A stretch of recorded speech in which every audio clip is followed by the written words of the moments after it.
What are the criteria in choosing such a person to be part of the report? Well, we actually represent, again, opinions on many different levels. We look at international political figures. For example, we had an interview with President Sarkozy for this review.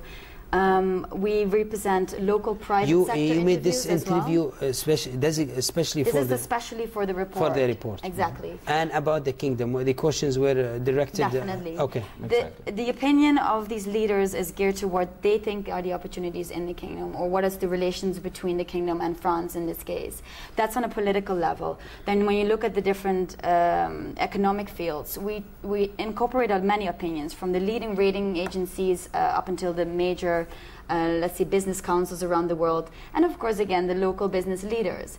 The criteria falls under what are the companies that did the most interesting thing that year. It has nothing to do with size, but we look at leaders in aspects that have come up with very innovative ideas, have changed and influenced the market, and whose opinion has really been respected and has brought new ideas to the economy as such.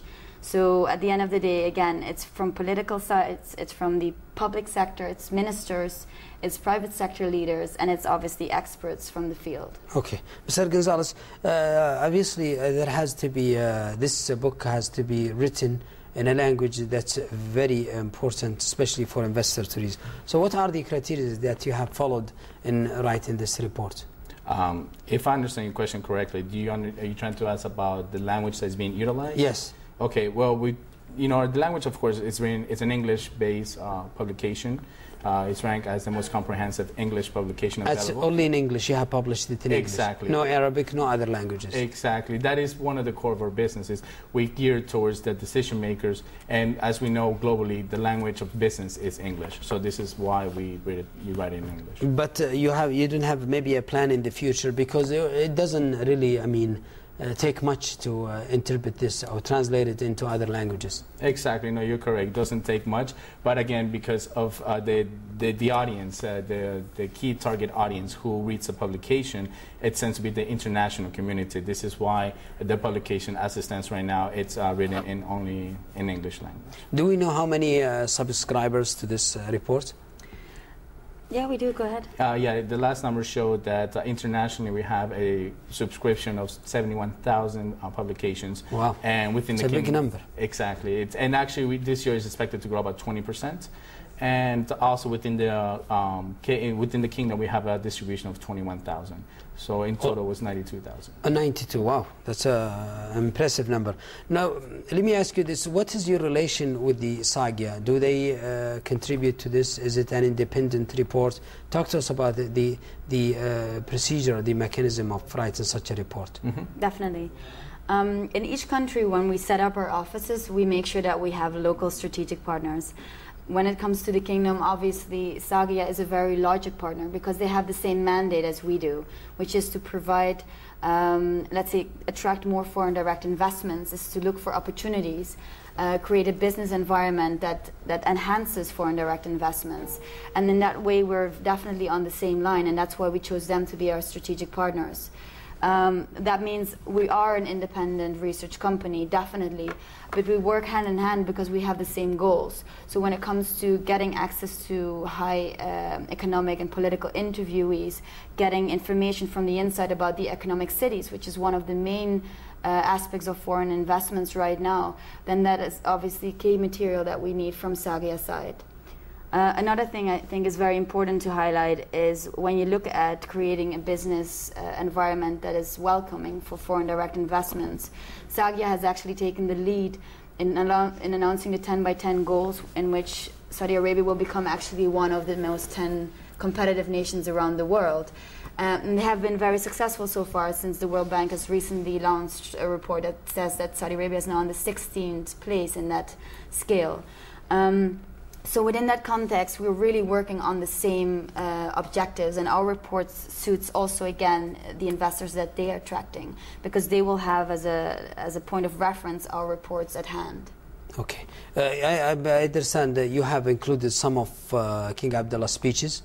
Mm-hmm. And what this has to do with the economic side, or just general views, political, cultural?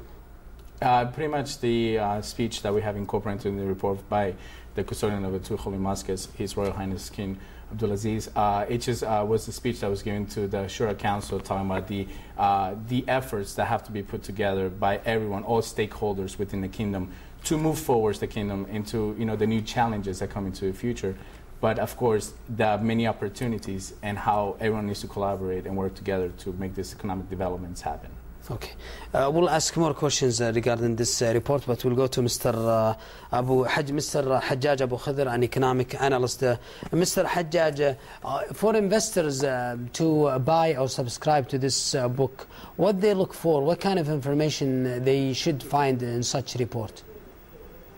Well, this report, as your guest said, it's a guideline where that all the information needed really to start a business, to grab opportunity, and to invest. So it's sort of how long it will take, or how to establish a company, what would be required for that entity to start to process the business under that umbrella, and what sort of capital will be required, what sort of conditions, requirement, and where to go. So this is a very important information. Also is to know exactly about the country economy, what sort of sectors, where is the volumes, economic indications, indicators that will be required to evaluate such a business, line of business, to do the SWOT analysis, the strategic analysis about this business. From that information, you can grab a lot of, an idea that can give you really insight of the country, and give you the guideline that you need really to start and to structure such a business that you want to go. It's very valuable information. It is also, as a speech of the king, is very important to be listed also in such information and such document, because it gives you the visions of the country, what is about the visions of the country, what is the missions, so in which that you can see from now till next 5-10 years and so on. It gives you a strategic look and what sort of horizon that the country really will steer to be in the next 5-10 years. So all this give you a good projections of business that you want to really start and where you're going to lead to and end up to be. Okay, there are obviously certain or obvious points that you included in your report, but do you survey sometimes investors and basically ask them what they would like to see in the report, not just this report, any report, so you could incorporate some of it inside? Naturally, yes. As a key point of our research, we don't necessarily purely speak to the local companies.